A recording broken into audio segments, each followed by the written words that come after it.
Hi అండి, ఎలా ఉన్నారు? నేనైతే మళ్ళీ ఆకుకూరతో ముందుకు వచ్చానండి.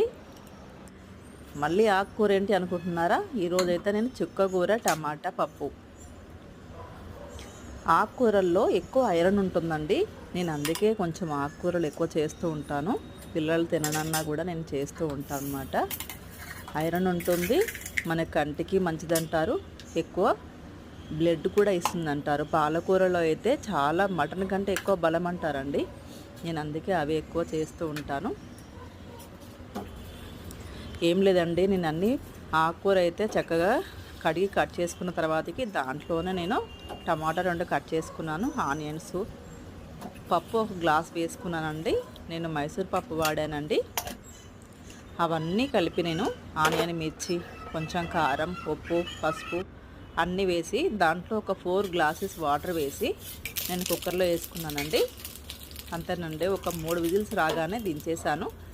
దాని తర్వాత నేను పోపు పెట్టుకున్నానండి. పప్పుకి పోపులో యాజ్ యూజువల్గా మనం అన్నీ వేసేదే కదా, ఎండుమిర్చి, పసుపు, వెల్లుల్లి, కరివేపాకు, జీలకర్ర, మెంతులు, కొంచెం ఇంగుమ.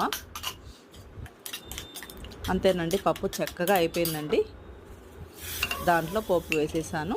పప్పు అయితే రెడీ అయిపోయిందండి. చాలా సింపుల్గా అయిపోయిందండి, కానీ టేస్ట్ చాలా బాగుందండి. మీరు కూడా ఇలా ట్రై చేసి చూడండి. చాలా ఈజీగా అయిపోతుంది, టేస్ట్ కూడా చాలా బాగుంటుంది. ఇంకోటి, మరి పప్పు అంటే మనకు గుర్తుకొచ్చేది ఏంటి అంటే దాని కాంబినేషన్లో ఒకటేనండి, అప్పడాలు, వడియాలు. మనకి ఏవి ఉంటే అవి తినాలనుకునే వాళ్ళు చేసుకోవచ్చు కదండి. నేనైతే పిల్లలకి ఇలా చేసి పెట్టానండి ఈరోజు. మీకు అందరికీ నచ్చిందని అనుకుంటున్నాను. వీడియో నచ్చినట్టయితే లైక్ చేయండి, షేర్ చేయండి, కామెంట్ చేయండి, సబ్స్క్రైబ్ చేయండి.